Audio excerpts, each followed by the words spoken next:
Welcome to the MedEvidence podcast, hosted by Dr. Michael Koren and Michelle McCormick. MedEvidence, where we help you navigate the real truth behind medical research with both a clinical and research perspective. In this podcast, we'll have discussions with physicians that have extensive experience in patient care and research. How do you know that something works? In medicine, we conduct clinical trials to see if things work. Now, let's get the truth behind the data. We have our second edition of our wonderful podcast with Adrian Rowda, who is a nurse practitioner practicing here in Northeast Florida.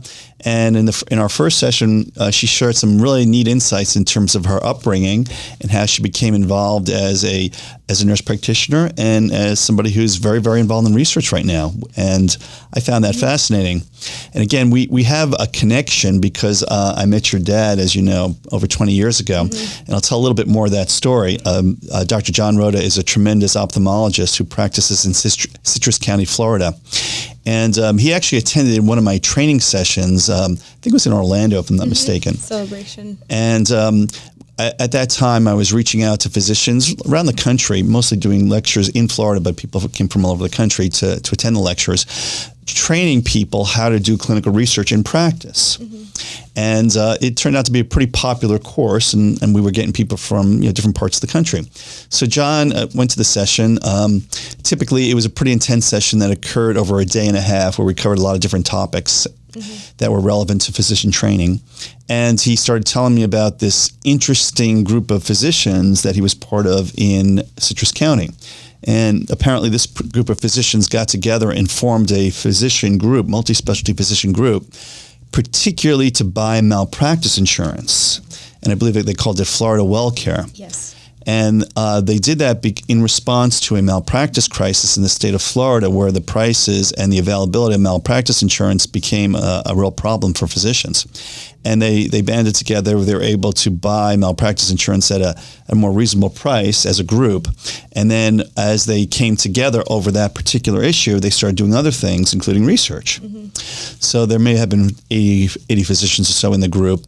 And they were doing research, and then John, who was just very, very intellectually curious and somebody that had really good research sensibilities, was noticing that there's only a few people doing the work, and most of them were just kind of freeloading, and if there was any revenue that came in from the research, they wanted to share that. And he didn't know exactly how to handle that and how to turn the division into some sort of fledgling but perhaps promising venture to something that would be doing cutting-edge, state-of-the-art work. So we got to talking, and I found him just very, very intellectually curious, and he asked good questions, but not with any kind of attitude. Some people I'll ask a question and they have their own agenda. It's not really a question. It's more like I want to prove that I'm right, or I want to prove that you're wrong. But he really had these open-ended questions that he was really looking for the answers for. And I don't want to trivialize that. It's a really, really important skill, and not that many people have it. So most people, when they ask questions, they have an agenda. Right. And again, either is that I'm right or you're wrong.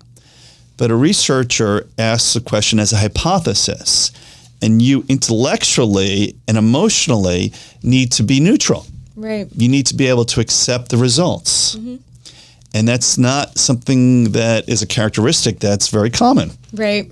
But you inherited that. Thank you. Yeah, you inherited that, and I don't know your mom as well, but obviously both of your parents obviously had some role in that, and it's a tremendous asset for somebody in our field. So the other thing that's interesting is that even though Citrus County is in Florida and literally maybe 3-hour drive from where my main practice is in Jacksonville, Florida, it's a completely different world. It is. And I've learned things from that world, and now we have some business connections with that world, and I actually enjoy visiting that area quite a bit. But the sensibilities are different, and so I don't know. Maybe you can share a story, or give us a little bit of insight into how was growing up in sort of a rural healthcare community.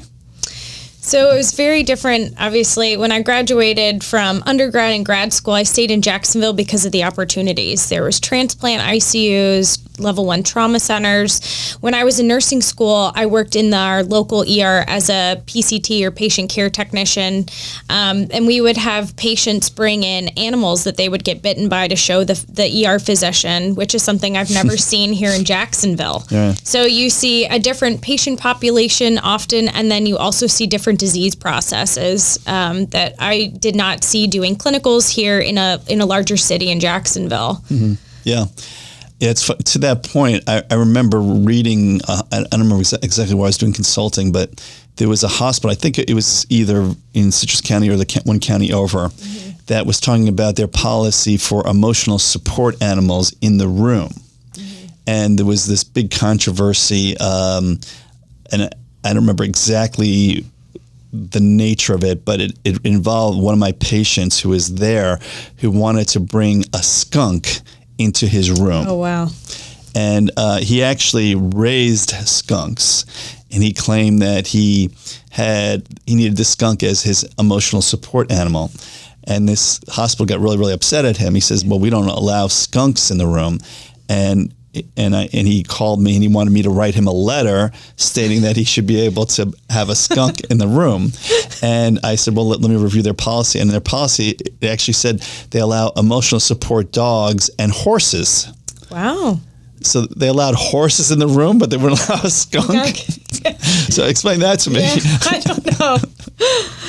And a lot of things, would have to be flown out. We had even our helipad at the time, this was 25 years ago, wasn't attached to the hospital. They'd have to drive down the road. EMS would transport the patient. So things have changed in Citrus County, but it was definitely, doing clinicals in Jacksonville and now working here, all the specialties are in the hospital. It is rare that we fly someone or transport them out of the hospital. We're getting all of them in from rural Georgia and surrounding areas. Mm-hmm. So it's definitely a different pace of medicine. It's nice to be able to practice where we are the tertiary care center. We take care of everything and can handle it and don't have to ship things out like we saw in a small town. Yeah, yeah. Although, as I understand it, Citrus County is also developing, and I think they have a teaching program now in the hospital there. Mm-hmm. So we're proud of them, and they're doing some tremendous things as well. So it's neat to see how medicine has progressed, and the progression of medicine is in large part related to research stuff. Mm-hmm. So, getting back to some of the research questions, one of the things that's neat is that you're able to do clinical research in all different types of venues. Mm-hmm. So, certainly, historically, people think of doing research at these very high-powered hospitals that were typically in inner cities, but you're a good example of somebody that can sort of speak to the fact that people across the board are kind of interested in that. So maybe share with us a couple of experiences where somebody perhaps in a rural area or somebody who you would think is maybe less sophisticated actually embrace research. So as mid-levels at a previous ICU I worked at, not having a lot of research besides graduate school, which was a lot of papers and meta-analysis and retrospective research, we were involved in a research project, and it was very difficult because we had a phone number and very small amount of kind of precepting to get this ball rolling. And so to do that and to be the one that has to do my own provider role, which taking care of the patients, and then doing a research role, that was difficult. I think that research in hospitals is best when you have specific staff delegated to that, and I think it works very successfully. In the program I work for now, they have dedicated research staff, and one of the surgeons is, world renowned for some of the research that he's done. So I think it has a lot to do with education and having delegated staff that is specific to the research process to help guide it. We were spinning down blood, we were shipping off samples, and we were kind of just, doing things as they came and trying to do the best we could with what resources we had. So I'm particularly interested in your approach to different patients.